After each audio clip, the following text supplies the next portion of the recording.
Hello friends, आज दोस्तों हम एक पोयम पढ़ेंगे जिसका नाम है दोस्तों द ओल एंड अ नाइटिंगल। ये दोस्तों 12 एंड 13 सेंचुरी की मेडिएबल पोयम थी दोस्तों। इस पोयम में दिखाया गया है दोस्तों कि किस तरह एक नाइटिंगल और एक ओल आमने सामने आते हैं और कैसे उनमें बहसबाजी होती है। दोनों अपने एक दूसरे को सुपीरियर बनाने यानी अच्छा दिखाने की कोशिश करते हैं और इसी में उन दोनों के बीच में एक छोटा सा डिबेट होता है और उस डिबेट का सॉल्यूशंस इस पोयम में मिलता है।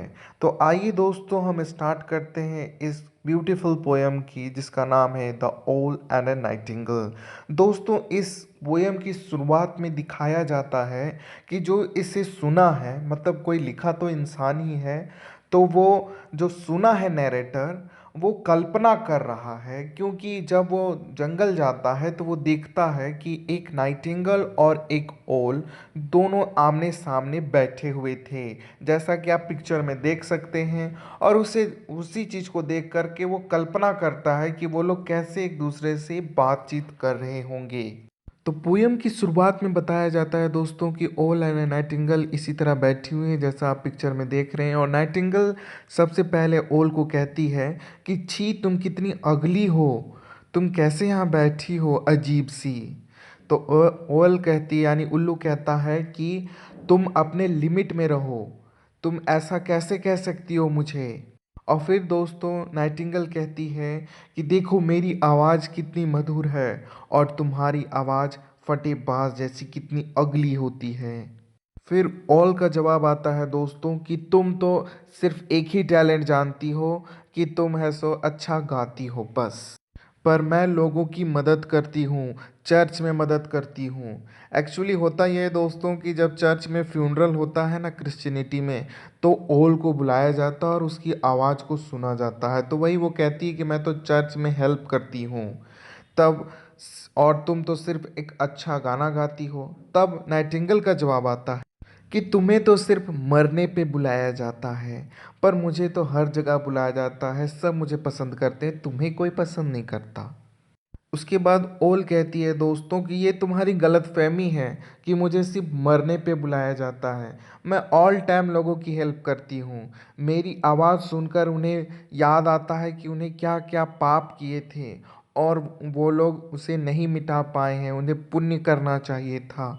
वो कि अपने जीवन में कितने पाप किए हैं, मेरी आवाज़ सुनकर उन्हें यह एहसास होता है।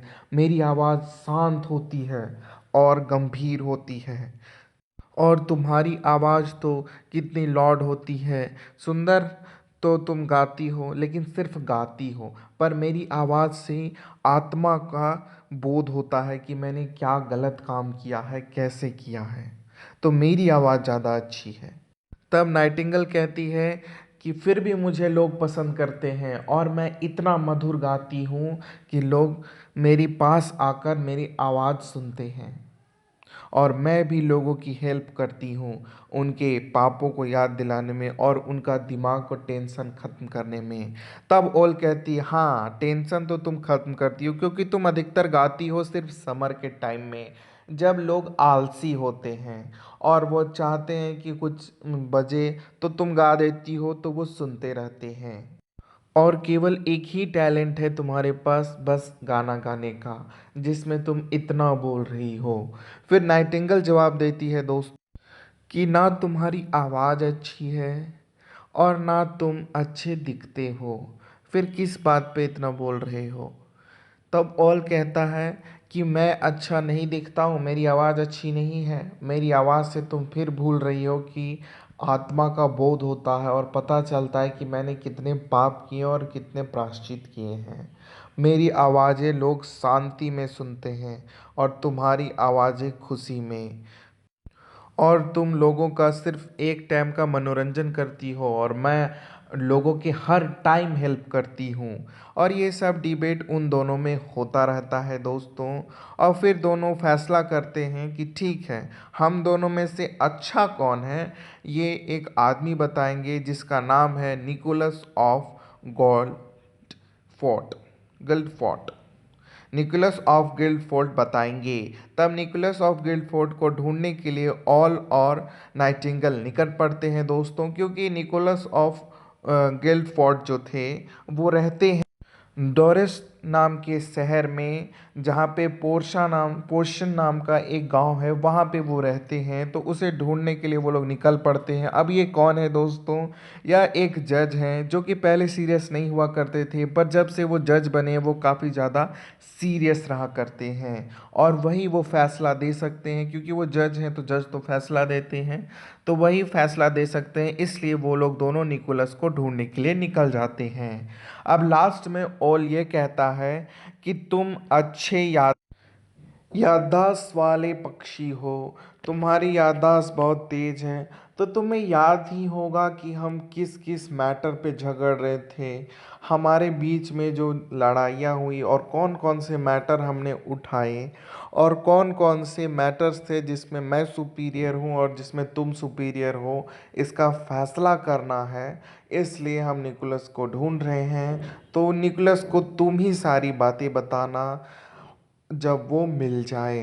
अब वो लोग दोनों दोस्तों, वो जो दोनों पक्षी हैं, वो निकोलस को ढूंढने के लिए उड़ जाते हैं वहाँ से और वो नीले आकाश में उड़ने लगते हैं।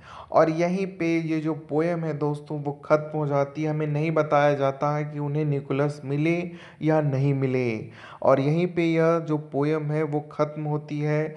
तो आइए दोस्तों हम इसे जानते हैं कि आखिर निकोलस जो हैं वो कौन थे। तो दोस्तों निकोलस ऑफ गिल्डफोर्ड जो थे वो, जैसा कि मैं बता चुका हूँ, वो एक जज थे। तो ये क्वेश्चन भी आया था दोस्तों। इस पोयम से आपको सिर्फ कुछ कुछ क्वेश्चंस आएंगे, जैसे कि निकोलस ऑफ गिल्डफोर्ड कौन है और ये क्या करते हैं। तो आपको जवाब देना है कि ये जज थे और नाइटिंगेल और ऑल की जो डिबेट है उसको सुलझाने के लिए वो लोग इन्हीं को ढूंढ रहे थे। आपको मेरी पोएम की एक्सप्लेनेशन कैसी लगी दोस्तों, इसे आप बता सकते हैं कमेंट में, और मेरे चैनल को लाइक करें, शेयर करें और इसे सब्सक्राइब करें। मैं आपसे मिलूँगा नेक्स्ट स्टोरी में। तब तक के लिए बाय बाय दोस्तों। Have a nice day.